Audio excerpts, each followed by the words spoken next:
Ladies and gentlemen, let me hit you with something real right now. If you talk to yourself, really talk to yourself with purpose, power, and zero BS for just 4 days, your life wouldn't just change. It would explode into motion. Most people don't even realize the voice inside their head is killing their momentum. That voice, it's lazy, it's soft, it's making excuses, and it's lying to you every damn day. But what if you took just 4 days to flip that voice on its head? What if instead of saying, I can't, you said, try me? What if you started talking to yourself like someone who's doing with the excuses, doing with being average, and ready to crush life like it owes you money? That's what this is. This is war with the weak version of yourself, and it starts right now. The way you talk to yourself is everything. It's not just background noise, it's the foundation of your reality. Every action you take, every decision you make, every risk you avoid or chase down, it starts with a conversation in your head. Most people walk around letting that voice run on autopilot. It whispers doubt, it brings up every past failure, it second guesses every good idea. And the worst part, we believe it. We don't question it. But what if you did? What if you grabbed that internal voice by the throat and said, no more? That's where real change starts. Control the voice, and you control the outcome. That's not just some motivational fluff. It's a fact. Your brain takes its cues from your self-talk. It listens. It adapts. If you constantly tell yourself you're not good enough, guess what? Your actions will follow that belief. You'll hesitate. You'll quit early. You'll never go all in. But if you flip that script and start feeding your mind something different, something stronger, then your entire operating system changes. Your brain starts to expect more from you. It starts preparing you to win instead of just survive. The truth is, we all have two voices in our head. One is a coward. It's soft, scared, and full of excuses. That voice wants you comfortable. It wants you safe. It wants you watching life from the sidelines. Then there's the other voice, the one we all bury. That voice is a killer. It's ruthless, disciplined, and unapologetically hungry. That voice doesn't care how you feel. It just cares if you're moving forward. That's the voice you've got to unleash. And the only way to do it is to start listening to it on purpose, with intention. Think about the greats. Think about the people you admire, not for what they've done, but for how they carry themselves.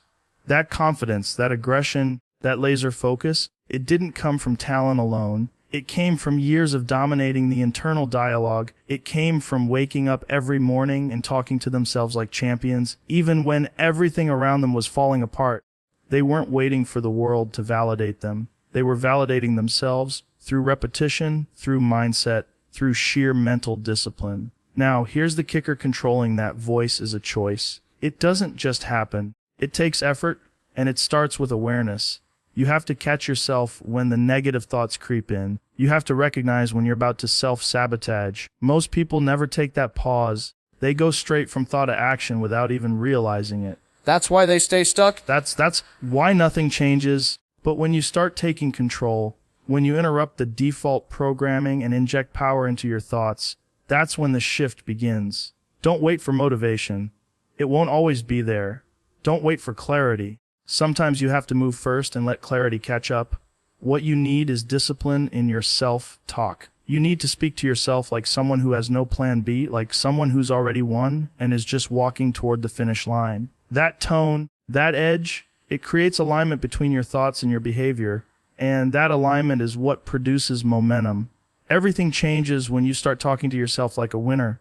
You stop negotiating with weakness. You stop giving airtime to the victim inside you. You start walking differently. You start showing up differently. Because once the voice in your head is locked in and aligned with where you want to go, the rest of you has no choice but to follow. Self-talk isn't some soft, fluffy idea reserved for yoga classes or therapy sessions.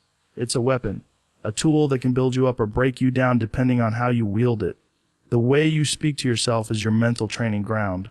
Every word, every thought, every internal dialogue is either reinforcing strength or feeding weakness. And most people, they're feeding the wrong side.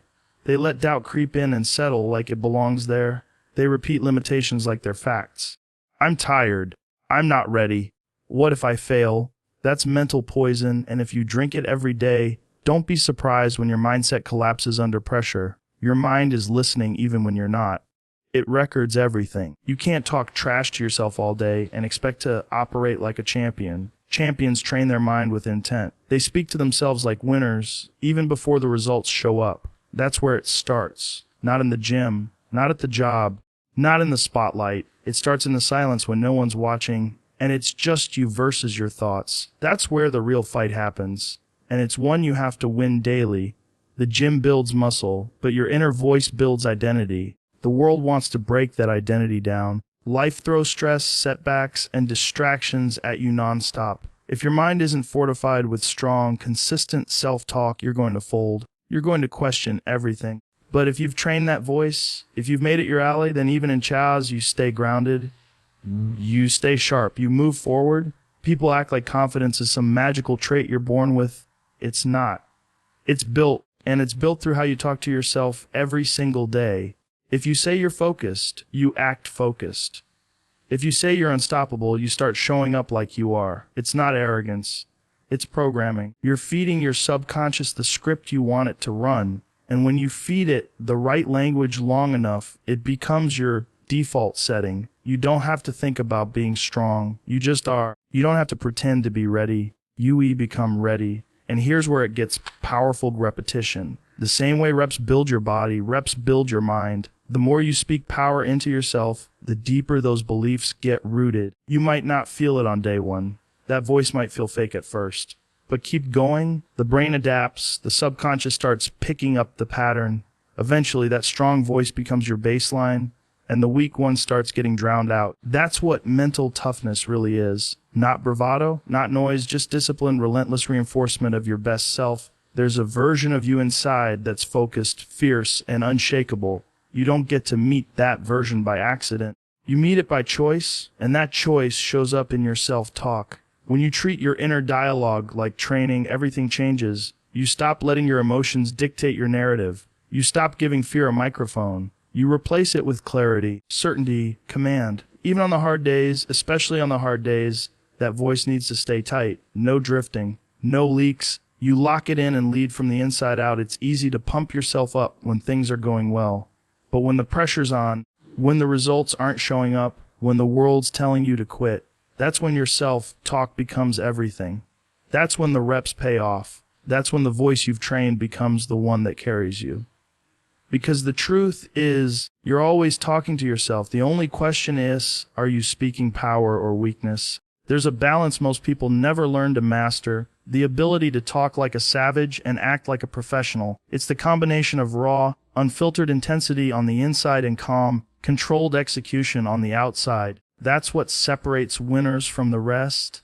It's not about yelling in the mirror or barking at your problems. It's about building a fire inside so strong that it fuels every move you make without needing to broadcast it to the world. It's about harnessing that aggressive mindset internally and turning it into precise, disciplined action. When you talk to yourself like a savage, you eliminate excuses. You stop negotiating with weakness. That voice in your head no longer asks, "Can I do this?" It says, "Get it done." That tone of voice matters. It sets the bar. You're no longer waiting for the right moment. You're not asking for permission. You're commanding yourself to rise to the challenge, to push past limits, to dominate whatever is in front of you. That's how savages think, not recklessly, but relentlessly. But being a savage mentally isn't enough. You need to pair it with professionalism. That means your mindset might be aggressive, but your actions are clean, they're strategic. You show up early, you move with precision, and you respect the craft. There's no sloppiness in a real professional. That's where most people get it wrong. They think intensity is enough. It's not. Uncontrolled intensity is chaos. Controlled intensity, that's where greatness lives. That's when you become dangerous, because you're not just fueled by power, you know exactly where to direct it. You've got to talk to yourself like someone who's already won, not in a delusional way, but in a way that demands performance. Your self-talk should sound like a warrior sharpening a blade, not someone wishing things were easier. You speak to yourself with grit. You remind yourself what you've been through. You stack your own reasons and use them as fuel. That internal voice isn't just hyping you up. It's holding you accountable. It's pushing you past your comfort zone and reminding you what's at stake. And then you move like a professional. That means keeping your word. That means executing under pressure. That means staying cool when others panic. Professionals don't rely on motivation, they operate on discipline. They build systems, they control their environment, they don't lose control just because things get tough. They've already had the fight in their head. They've already talked themselves through the pain. So when game time comes, they don't flinch, they execute. The inner savage gets you out of bed when it's dark and cold and you don't feel like it. The professional makes sure what you do when you're up is effective, clean, and calculated. One without the other is incomplete. Be too much savage with no control, and you burn out or crash. Be all professional with no fire, and you move slow, overthink, and under-deliver. But combine both, that primal hunger with elite level consistency, and you become a force no one sees coming. This mindset doesn't come overnight. It's developed through repetition, through pressure, through showing up over and over again when nobody's watching. Every time you silence the weak voice, every time you reinforce the internal beast, and every time you back it up with disciplined action, you're locking in this identity. You're building someone who doesn't just talk about greatness, but lives it. That's what it means to talk like a savage and act like a professional. You're no longer reacting to life. You're controlling it from the inside out. The victim mindset is a parasite. It attaches itself to your thoughts, your habits, your language, and slowly drains your power without you even noticing. It shows up disguised as realism. This always happens to me. Nothing ever works out. People like me don't win. That language becomes your operating system. You start making decisions based on fear. You stop reaching. You stop challenging yourself. You don't even realize that you've already surrendered. The victim mindset convinces you that the world owes you something, that your failures are out of your hands, that you're stuck, and worst of all, that you're supposed to stay that way. But here's the raw truth: as long as you're living in that mindset, you are choosing to stay powerless. It might not feel like a choice, but it is. Every time you blame someone else, every time you focus on what you don't have, every time you expect the world to change before you do, you're feeding that victim identity, and identity is everything. You don't get to show up like a winner with the language of someone who's already given up. You don't get to expect strength from a foundation built on excuses. You can't carry both at the same time. Either you kill the victim mindset, or it kills your potential. The victim mindset thrives in comfort. It loves when you play it safe. It loves when you shrink your goals to fit your fear. It will whisper in your ear that it's protecting you, that avoiding risk is smart, that people who try big things just get hurt. But that's the trap. That's how it keeps you small. You think you're protecting yourself, but you're actually hiding from your own evolution. The voice of the victim is loud, familiar, and often backed by your past, but it doesn't serve your future. If your self-talk starts with, "I can't," "I'm not," "It's too late," then you're not being honest, you're being controlled. You want to change your life? Start by changing that internal script. Start by recognizing when you're speaking from a place of weakness and flipping the switch. Start replacing "I have to" with "I get to." Start replacing "it's not fair" with "that's my responsibility," because the truth is nobody's coming to save you. Nobody's going to fix your problems, hand you confidence, or pull you out of the hole. That's your job, and it starts with the decision to stop identifying as the victim and start showing up like the warrior. Taking full ownership is not about blaming yourself for everything. It's about taking control of your response to everything. Life's going to hit you. Things will go sideways. People will fail you. Circumstances won't always be fair. But how you respond, how you talk to yourself in those moments, that's what separates the strong from the weak. The victim reacts with emotion. The warrior responds with purpose. The victim complains. The warrior adapts. The victim asks, "Why me?" The warrior says, "Try me." When you kill the victim mindset, you start reclaiming your power. You stop looking for shortcuts. You stop waiting for luck. You stop needing validation. You become the source. You shift from asking for permission to giving yourself direction. You stop explaining why you're not where you want to be and start executing toward where you're going. That shift doesn't require motivation.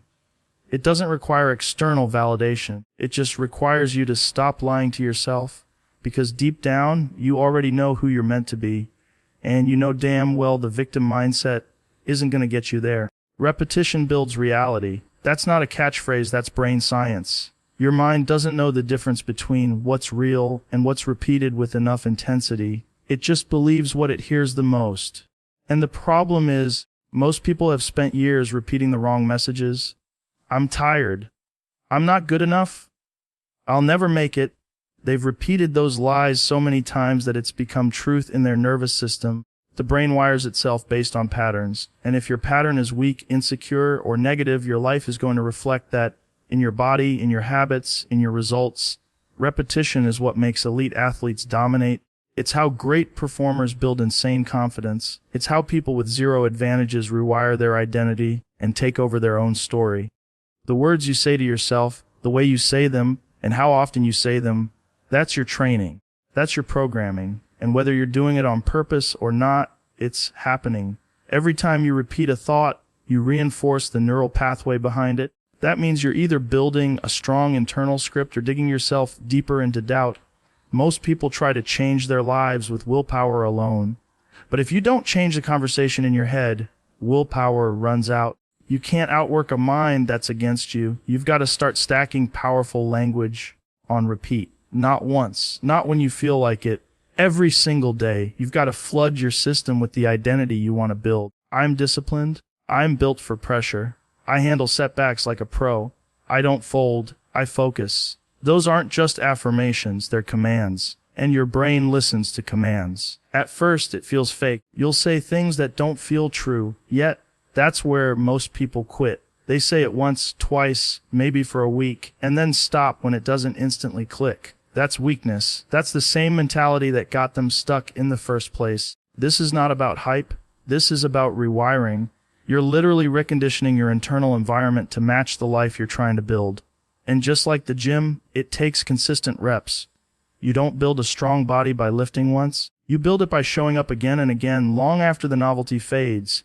You want to stop doubting yourself, drown out the doubt with truth. Not soft truth, aggressive truth. Not, I hope I can, but do this. Not, maybe someday, but it's happening now. You repeat that long enough and your subconscious starts to get the message. It starts to align your energy, your decisions, your emotions, your instincts.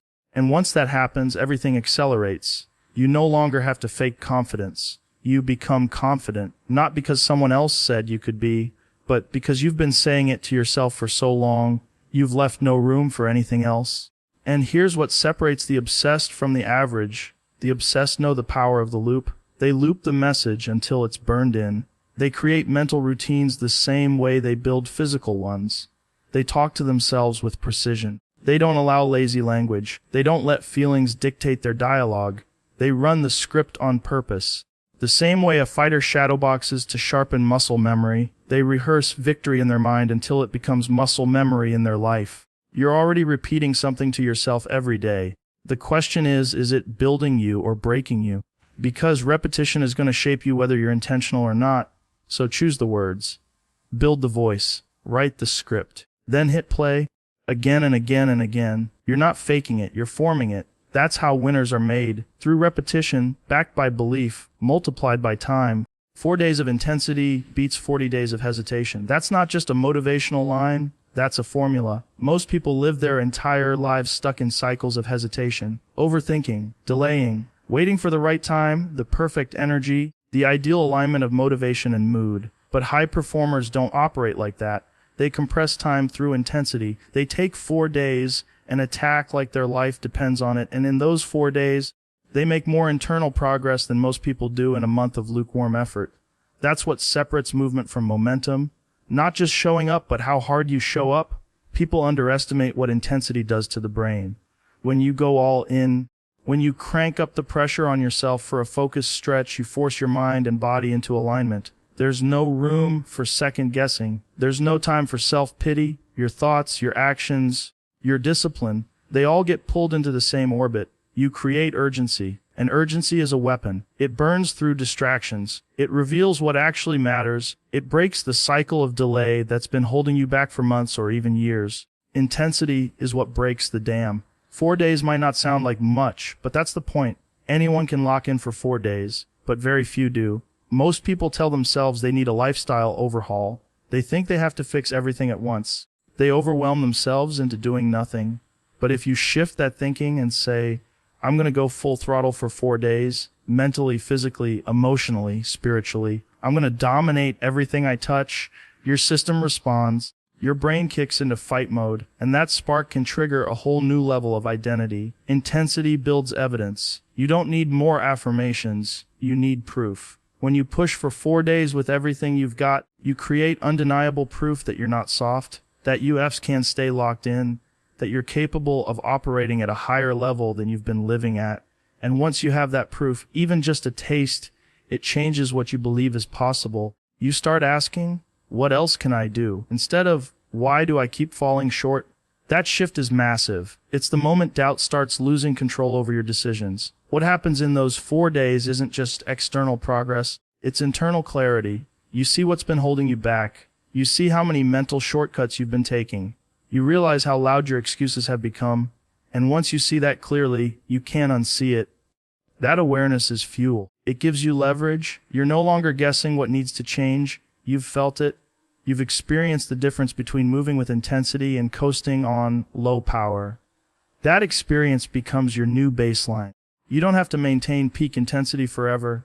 That's not the point. The point is to disrupt the old rhythm, to snap out of autopilot, to prove to yourself that you're not built for average, and that when you decide to go all in, even for a short, brutal burst, you can make more psychological progress than a year of half-hearted attempts. That's how breakthroughs happen, not from perfect planning, but from pressure, from tension, from choosing to be relentless for a short window, and letting that window show you what's possible when you stop hesitating and start owning the moment.